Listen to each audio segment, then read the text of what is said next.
Hi Pilgrims, the Progressing Pilgrim is back to help all of you on your progress, and tonight we're going to be talking about heaven. What is heaven, why it matters, what are some misconceptions have, and how it affects us, as well as what the Bible says about it. Now, it's a pretty big deal. I mean, it's heaven. It's where we go after we die. All of the people in the Old Testament, they talked about it. Jesus talked about it. The apostles talked about it. So let's see what they had to say. Job, we'll start off with Job. He once asked, if a man dies, will he once more live again? David, when his unborn son died, he said, he can no longer come to me, but one day I will go to him. Solomon, in the book of Ecclesiastes, he said that, the body returns to earth. The body, we were created from dust, so we return to dust, and we return to the earth. But the soul returns to God. And Isaiah once said that the righteous men are taken away from evil, and they enter into peace, they enter rest, and they in their beds. So what we get from that is heaven is real, that there is a place that man can once more live again after he dies, that the righteous enter it, and that it's rest for them, as well as the innocent, like David's young child. What exactly did Jesus say about it? Because, Jesus is God. His opinion matters a bit on the matter. Well, in Mark 9, we're shown the transfiguration in the Gospels, and Jesus interacts with two people that had gone up to heaven, Moses and Elijah. And while he's there, the disciples are able to recognize Moses and Elijah, and we're kind of given descriptions a little bit of what they look like, and then poof, they disappear. But we know that those people, they still retained a body after going up to heaven, and even though Elijah didn't die, but Moses did die. Moses was buried by God. So we know that after we die, we're given some form of a heavenly body, and people are able to recognize us while we're in heaven.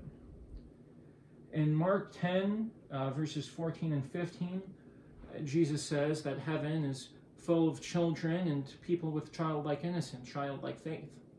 So we know that it's full of innocence. In Mark 10, talks about heaven a little bit in that chapter. We're told that it has superior riches to those riches that are up in here on the earth. So the riches in heaven are greater than the ones on earth. In Matthew chapter 13, we're told that the righteous shine up there. Not quite sure what that means, but there's almost like a glow on the righteous when they're in heaven. In Matthew chapter 18, it talks about the angels that are currently in heaven watching over us and watching over the young children. So there's angels going back and forth from heaven, and they're almost kind of like reporting to God, what's all happening to us here on earth. In Matthew 8, we're told that Jews and Gentiles will sit together at a table. We're shown this picture of Abraham and Isaac, and they're sitting at a table, and a bunch of Gentiles, maybe some Romans, some Arabs, maybe even some British people come up, and they're sitting at a table, hanging out and eating and chilling with Abraham and Isaac. And so we're given that portrait, that picture of heaven by Jesus. And in Matthew 22, the Sadducees, they confront Jesus. And when they confront Jesus, the Sadducees didn't believe in a heaven. They didn't really believe in any miracles. They were almost kind of like atheists. Not quite, but they were secularists. And Jesus, he condemns them, he mocks them. They ask him a question. Well, let's say that this lady, she married 6 brothers, and the reason why was she got widowed 6 times. She kept marrying these brothers, and one brother would die after the other. Well, who is she married to in heaven? Who's going to be her wife? To which Jesus responds, nobody. Nobody, because in heaven, people aren't going to be getting married left and right. It's not going to be like that anymore. Not in heaven, at least. And then in John 14, we get one of the most vivid descriptions of heaven. In it, the disciples, they're talking with Jesus, and Jesus tells them, fear not, don't worry, for in my Father's house there are many bedrooms, and I go there to prepare a place for you. And so that's what we're told about. It's like a house with all tons of rooms and a place for all of us to stay in, with lots and lots of rooms, plenty of room. We're going to get back to that room part in a little bit. You'll see why. The apostles also talked about heaven. The apostle John, in his revelation of John, he says that there's a passage of time. We're able to keep our memories as well as keep track of what's happening here on earth. In Revelation chapter 6, I believe it is, we're shown this picture, and it's the martyred saints. It's those that died for their faith.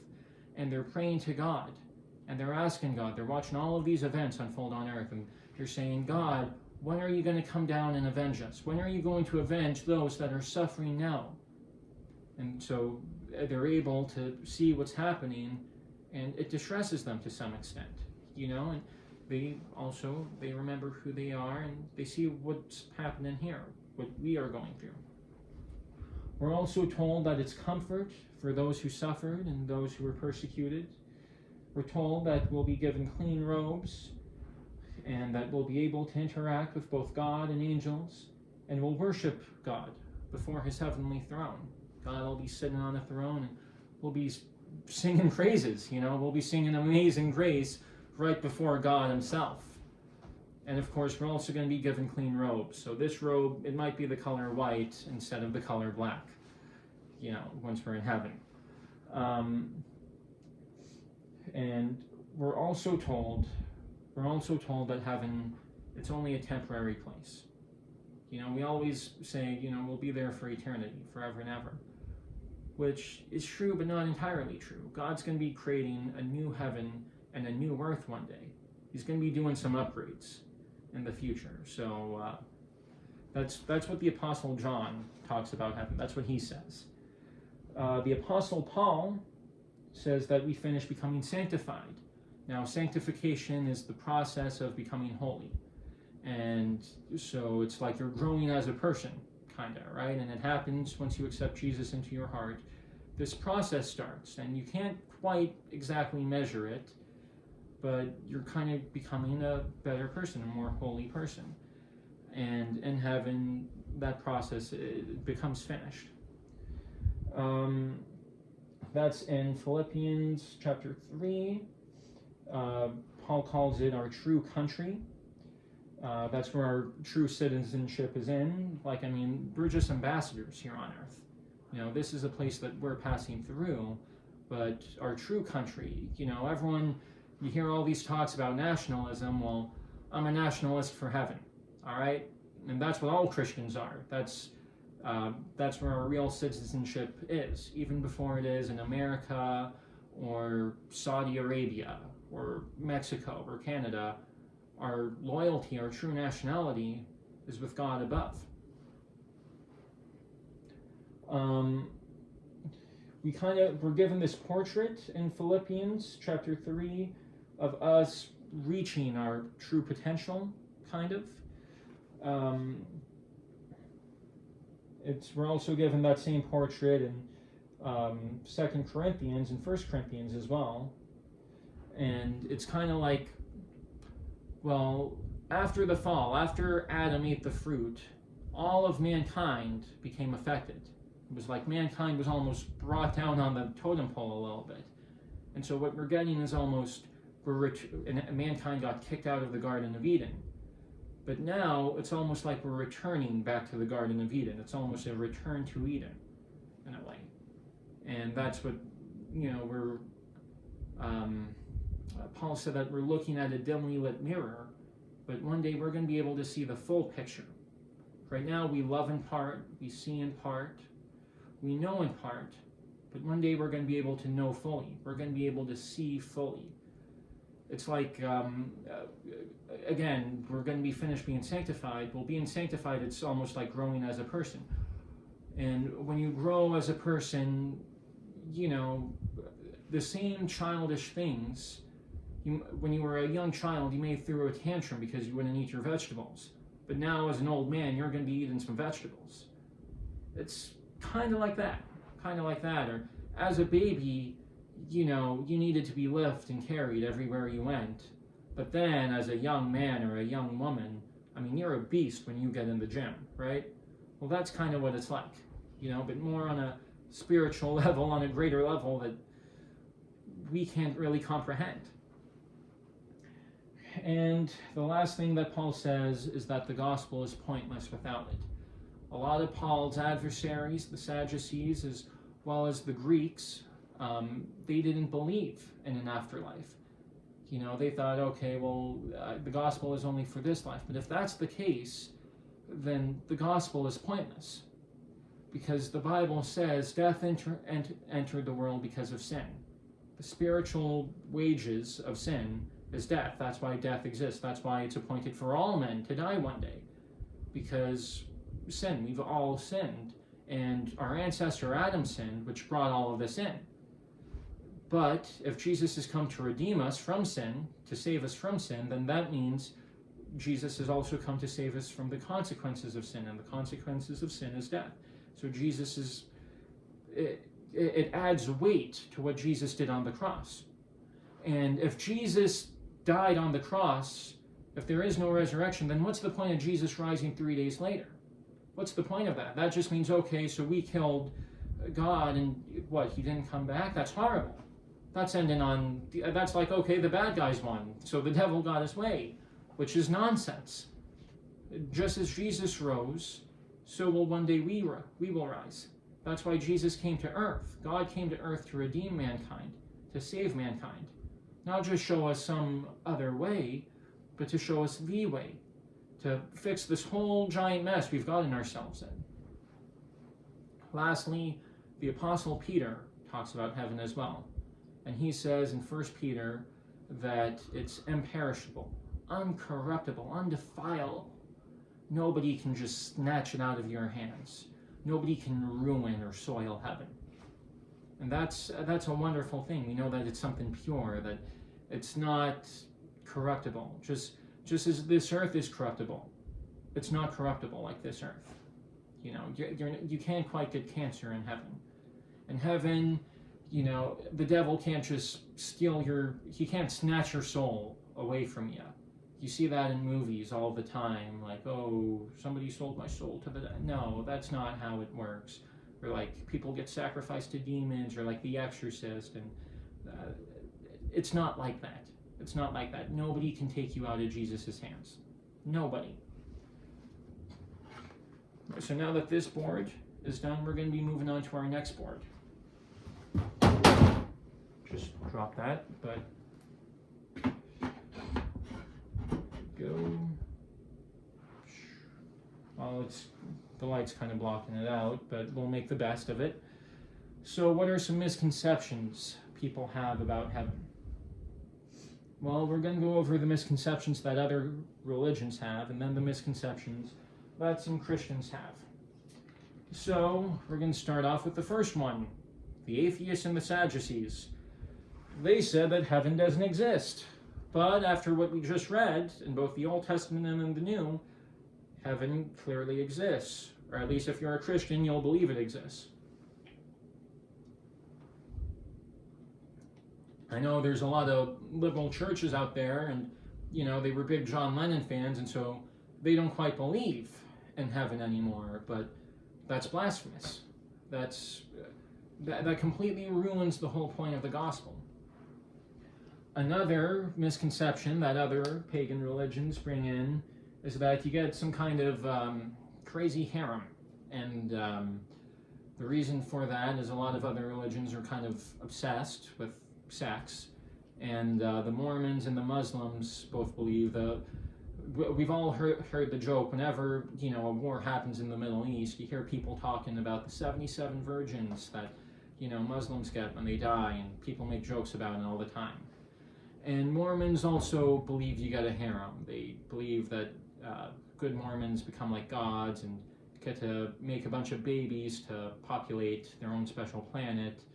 and that the guys that were good people but not really good Mormons, they become eunuchs and get castrated, but are allowed onto like the planet to chill or whatever. It's kind of insanity.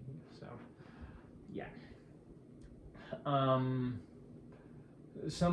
lot of the New Agers and the Christian Science cult also forwards this, is that heaven is a state of mind, that it's nirvana, that it's that it's not actually a physical place. A lot of them will say that it's merging with the universe, becoming one with the cosmic force or human unconscious, like the Force in Star Wars. You see that in a lot of TV shows, and a lot of New Age cults put it forward. Like I said, the Christian Science cult, postmodernism teaches something kind of similar, that it's a state of mind, that you enter your own little dream world where you get whatever you want. The Buddhists and the Hindus, they believe that you're in this reincarnation cycle, and that one day you'll escape this reincarnation cycle and reach nirvana, in which you just cast off your humanity and any human connections and human attachments. They think it's just like it's a state of mind and becoming one with the universe, which sounds like awful, really, to me, but that's what they believe, and that's contrary to the Bible. Heaven is a physical place. It's not just some state of mind, but it's a physical place. You'll be able to walk around. You'll be able to eat food in heaven. You might not have a cosmic harem like the Muslims believe, but I'm sure you'll be able to play a game of ball. So, no, heaven is a real place. You'll be up there singing praises to God, favorite K-Love song, and talking with people. Jesus said that Gentiles are sitting and hanging out with Abraham and Isaac up there. So, no, the Bible contradicts that. The other belief, this is put forth by the Jehovah's Witnesses. I kept talking about how there's so many rooms in heaven, and that Jesus is gone to prepare a place for us. Well, that's because Jehovah's Witnesses believe only 144,000 people are getting into heaven.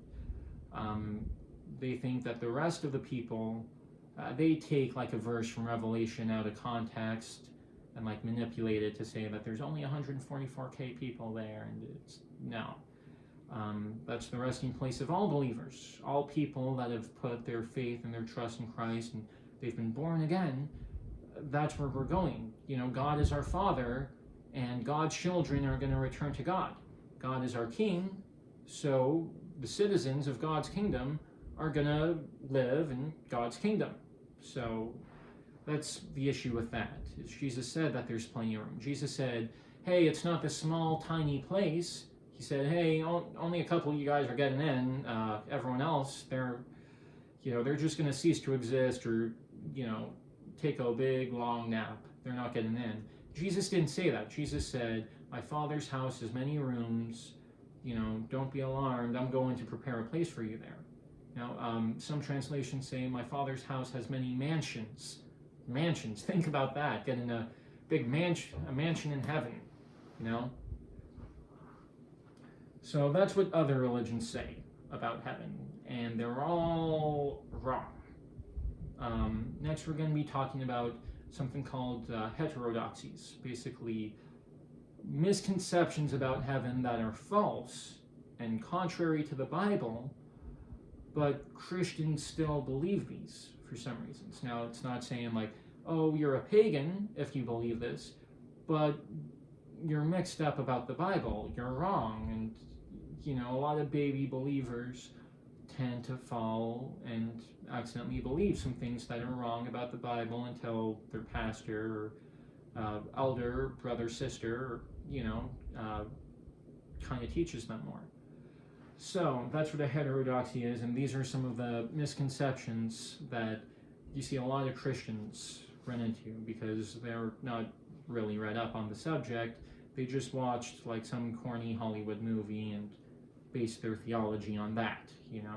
Let's trust the atheists and postmodernists and Muslims for heaven and not the Bible. That's what happens when Christians allow themselves to be influenced. by the outside world instead of the Bible regarding heaven. First things first is soul sleep. Now, soul sleep, it's this idea that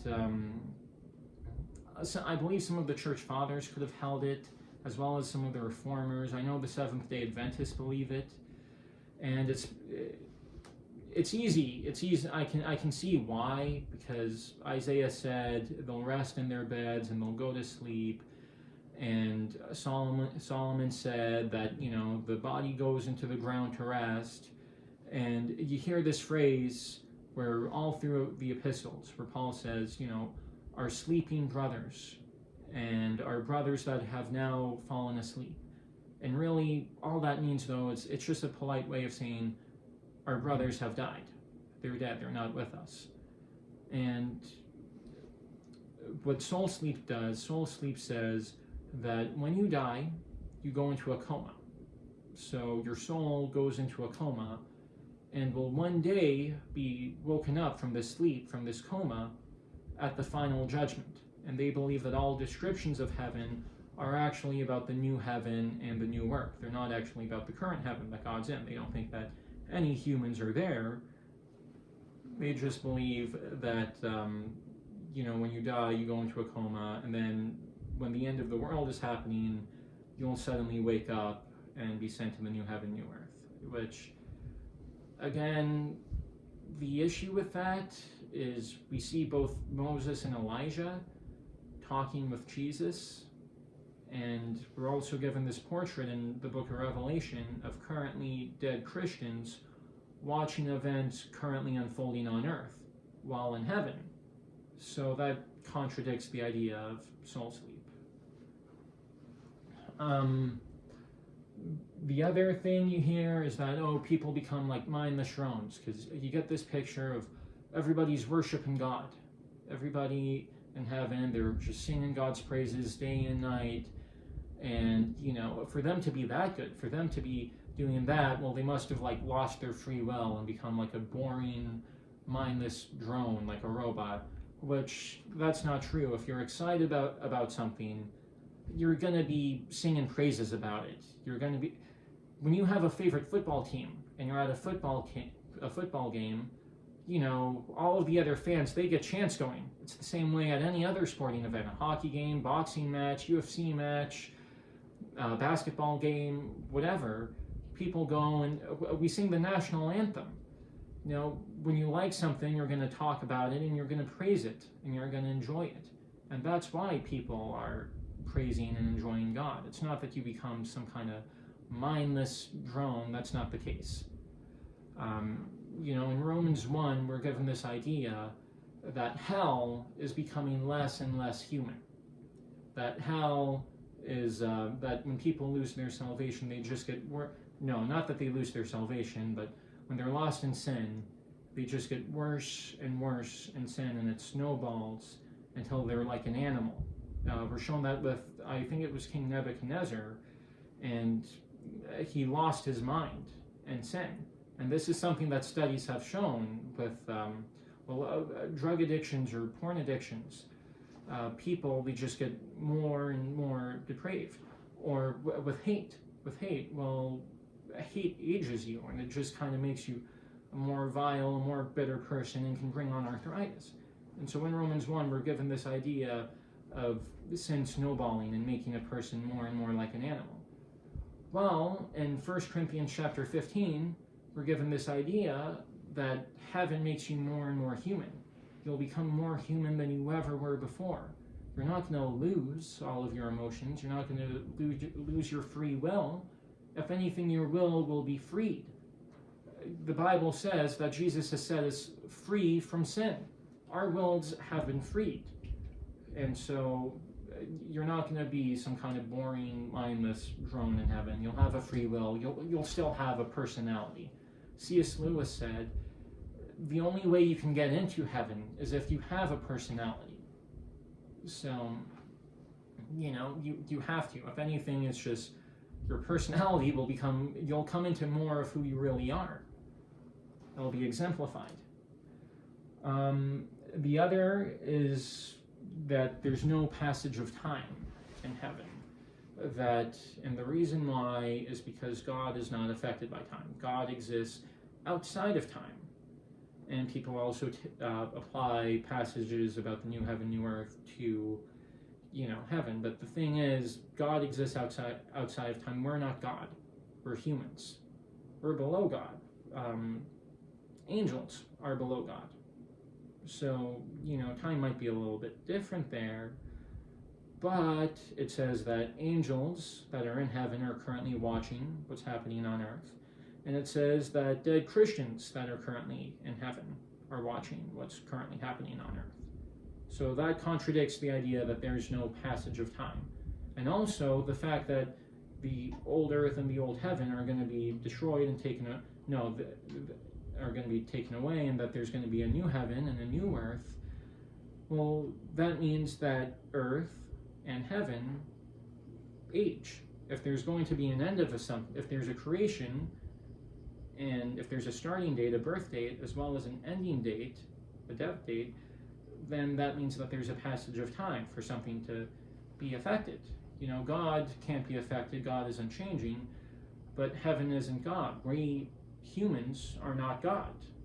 We're only third-dimensional creatures here. So no, there is a passage of time in heaven. The other thing is that people don't have any clue what's happening on earth. It also goes in hand with this idea that people lose their memories. Those three all kind of go in hand. The idea that there's no passage of time, people lose their memories, and they don't know what's happening on earth, and they all kind of fit like the whole drone thing. I've seen a lot of Christians say that. Mike Wigner did a video on a youth pastor that told a little girl that, her dad's not going to remember her in heaven because of bad memories. That's not true. That's not true. It says that Jesus will wipe away the tear from every eye. For Jesus to do that, there has to be tears coming out of our eyes.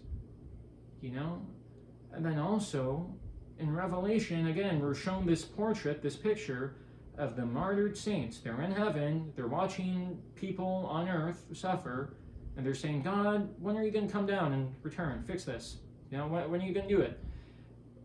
Those people have their memories. Those people know, those people see suffering, those people feel hurt in their heart for the suffering that's here on earth. And that's why they're praying to God.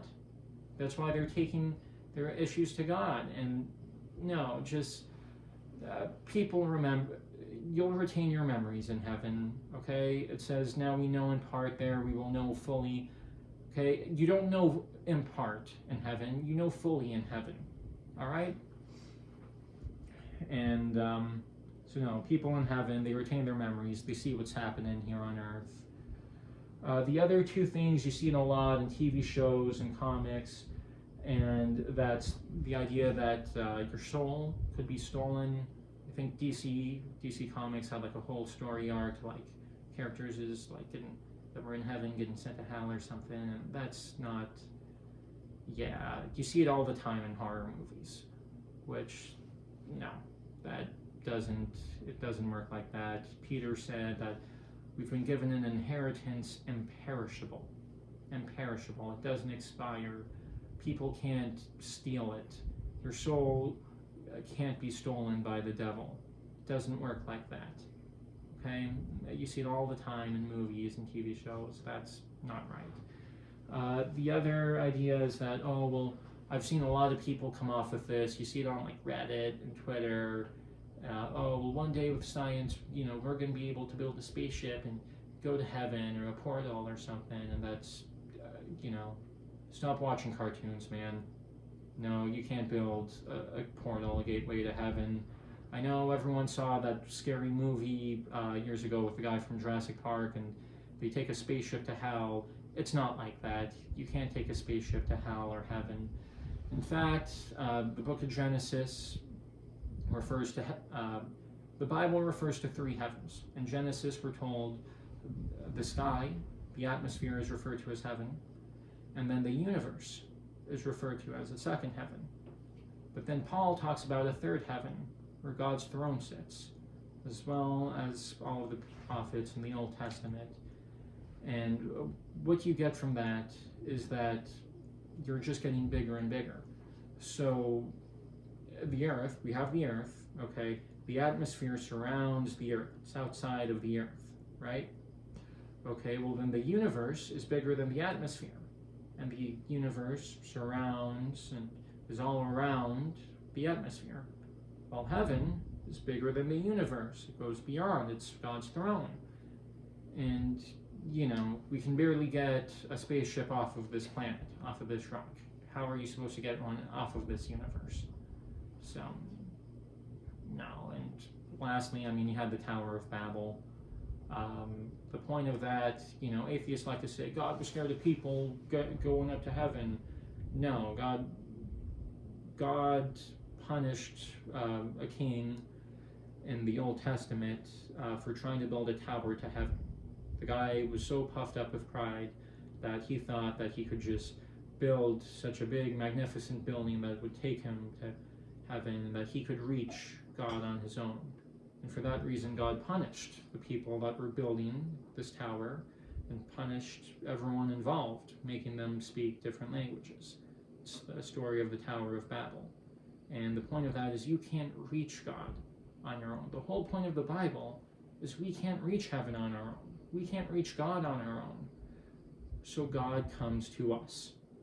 That's really the whole point of it all. So, now we're going to be talking about what exactly heaven is. I know we just read everything that the Bible says about heaven. The lighting still, I'm still got some issues there. But it's referred to as the house, the country of God. Our souls go there when we die. There we will be reunited with fellow Christians that have also long passed on. And we'll be God with Him. We'll be with God Himself in person. We'll be there until the final judgment when God creates a new heaven and a new earth. An analogy that we could compare it to, I'd say, imagine you lose your house. Maybe it burns down, gets foreclosed on, you sell it, but you lose your house, so you go in to move with your dad, your father. And while you're staying with your father, you're just going to live with your dad until he goes and he buys you a new house. He buys you no, not that he buys, but he builds. He builds you a new house, and he's building himself a new house too. And these two new houses he's building, they're going to be greater than the old ones. Way better. Massive upgrades incoming. And really, I talked about this earlier, and a lot of people complain because they think heaven is boring. They think heaven is bad, and the reason why is, how can you want to sit and glorify God all day and, be smelling the roses? And, you're going to just be talking with all your loved ones, and it's too wholesome, People like to say, oh, I'm a sinner, I'm a grinner, and that's because sin, it is pleasurable. That's why the Mormons and the Muslims, and the postmodernists, they basically make heaven out to be this big, pleasurable, but carnally pleasure, like sinful pleasures, like getting drunk and getting with some girls, because the pleasures of heaven are wholesome. The pleasures of heaven, it's hanging out with your dad that you haven't seen in a long time, your mom who died 30 years ago, going and praising God with all of your friends. It's wholesome pleasures. And part of the reason why people have an issue with heaven, they say that it's too boring, that they would rather reign in hell than serve in heaven. Well, nobody's reigning in hell. It's a prison. It says that the devil's locked up. He's caged like a rabid animal. He's got a collar and a chain around his neck, like a rabid dog. Nobody's reigning over there. And okay, serving in heaven, yeah, it's fun. That's the spiritual person is supposed to enjoy spiritual things. A wholesome person is supposed to enjoy wholesome things, which that's where a lot of people have conflicts with heaven. But I would just leave these two closing statements off. John Wesley once said, when he's on his deathbed, this is just a few hours before he dies, and he looks at all of his friends that have gathered around. He's a famous evangelist and a famous pastor. And he said, the best of all is, God is with us. And then the Westminster Confession, the Scots Confession, also says that man's chief end, the chief end of man, that's man's purpose and man's end goal, what man reaches, at the end of his life, his end result, is to glorify God and enjoy him forever. We should be enjoying God. We shouldn't be, it's not a burden, okay? We're going to serve in our Father's house, but is it really serving if you enjoy it? It's not work if you're having fun. We should be looking forward. He's our God. He's our God, right? We worship him. He's our king. Everyone has a favorite presidential candidate. British people, they used to love the Queen, now they love the king. He's a dictator, but I'm sure a lot of Russians love Putin. People love their leaders. If you're a happy citizen of your country, you're going to support your ruler, your leader. God, he's our Father. Don't you like hanging out with your parents? Maybe not all teenagers like that, but eventually you're going to miss them. Eventually you're going to want to hang out with them. And you're a child. Children are supposed to have relationships with their parents. I know that's something that's fallen apart in recent days, but we're supposed to enjoy it. Jesus said, you are my friends. God is our friend. What a friend we have in Jesus. He's our comforter, our strong rock. Shouldn't we enjoy him? So I'm just going to leave you with that, I hope you all have a great night, day, whatever time it is when you are watching this. May God be with you, may God bless you, and take care out there.